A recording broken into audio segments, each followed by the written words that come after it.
नमस्कार दोस्तों, मेरे चैनल पे आप लोगों का स्वागत है। आशा करता हूँ कि आप लोग सभी स्वस्थ और अच्छे होंगे। चलिए आते हैं आज की कहानी पे। दोस्तों, एक छोटा सा राज्य था, बहुत ही खुशहाल और बहुत ही प्यारा राज्य था। उस राज्य के सारे लोग बहुत खुश थे और वहाँ का राजा भी बहुत अच्छा था। एक बार ऐसा राजा को गुप्तचर बताता है कि 5 दिन बाद पड़ोसी राजा हमारे ऊपर आक्रमण करने वाले हैं। राजा चिंतित हो जाते हैं क्योंकि इनका राज्य छोटा होता है और इनको पता है कि पड़ोसी राज्य बहुत बड़ा है। अगर वहाँ से आक्रमण होती है तो ये हार जाएंगे। अब राजा पूरा रात सो नहीं पाते। दूसरे दिन वो एक मीटिंग बुलाते हैं, सारे मंत्री सब लोग आते हैं। वो अपनी परेशानी उनको बताते हैं और बोलते हैं इस सिचुएशन में क्या करना चाहिए, आप लोग मेरा मार्गदर्शन करें। दोस्तों, उसमें एक बुद्धिमान मंत्री होता है। वो बोलते हैं कि बहुत सोचने के बाद वो बोलते हैं कि महाराज, हमें आज रात को ही उस राज्य पर आक्रमण कर देना चाहिए। तो राजा बताते हैं ये तो आत्महत्या होगी, क्योंकि हम आपको भी पता है कि हम अगर उनसे युद्ध लड़ेंगे तो हार जाएंगे।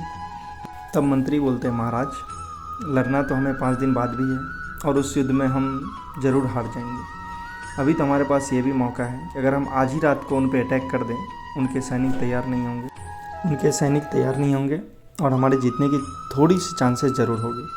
राजा को ये आइडिया पसंद आता है और वो प्लानिंग कर लेते हैं कि चलो आज रात को हम लोग अटैक करेंगे। उनकी पूरी सेना तैयार हो जाती है, गांव के नागरिक लोग भी उनके साथ आ जाते हैं और ये लोग युद्ध पे निकल जाते हैं। पूरी रात सफ़र करके ये लोग अपना राज्य क्रॉस करके जिस राज्य में युद्ध करना होता है उस राज्य में पहुंच जाते हैं। दोनों राज्य के बीच में एक पुल होता है और वो पुल जब क्रॉस कर लेते हैं तो राजा की आज्ञा आती है कि इस पुल को जला दिया जाए। मंत्री उस पुल को जला देते हैं। अब सब लोग चिंतित हो जाते हैं, इस पुल को क्यों जला दिया गया।